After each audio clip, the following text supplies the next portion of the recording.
The chair by the window in a mid-sized hospital on the outskirts of Richmond, Virginia, nurse Carla Jennings was known for her efficiency, her curt attitude, and though no one said it aloud, for how her smiles tended to skip over certain patients. She worked the night shift on the 6th floor, where the elderly and chronically ill were admitted. It was a quiet floor, the kind where time slows down, and the air hums with IV drips and low murmurs. Carla liked it that way.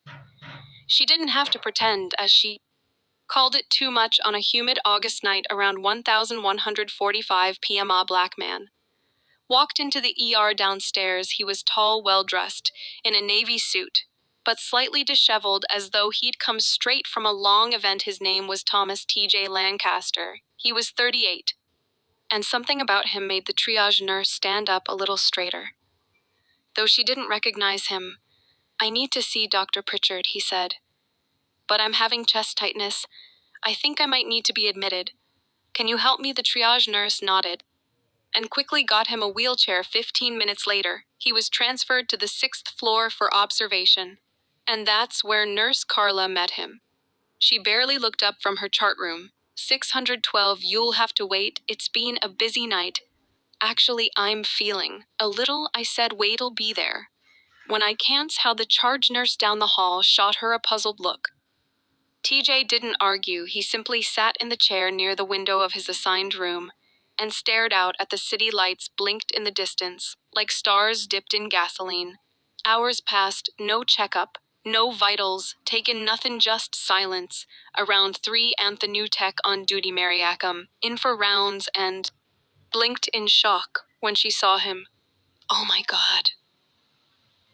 You're him." "Him, Carlos," voice rang out as she entered behind Maria, scowling. Maria turned wide-eyed.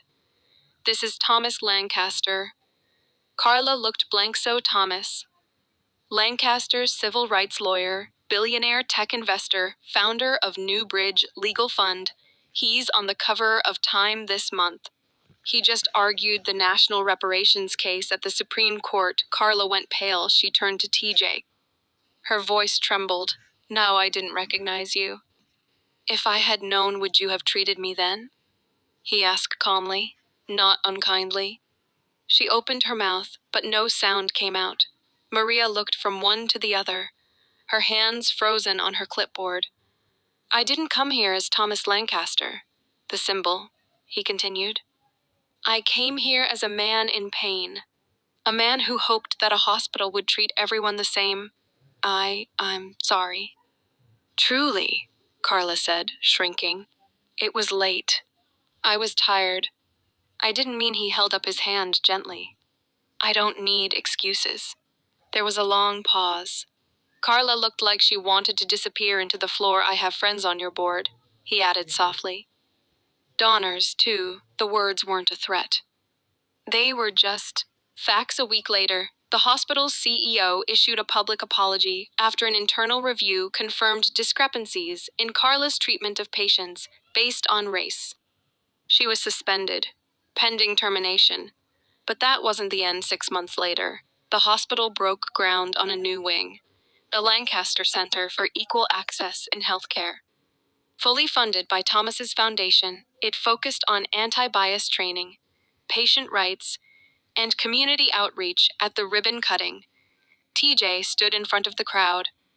The sun was setting, casting long orange shadows. "This building is not just bricks and glass," he said.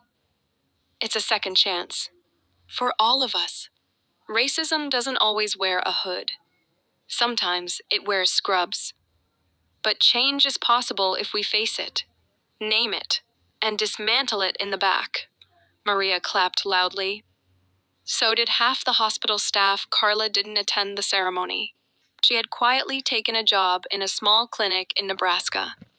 But she kept a framed photo of that hospital wing on her desk, a reminder of the day a man she dismissed sat by a window and waited, not just for care, but for a world that still has a long way to go. End.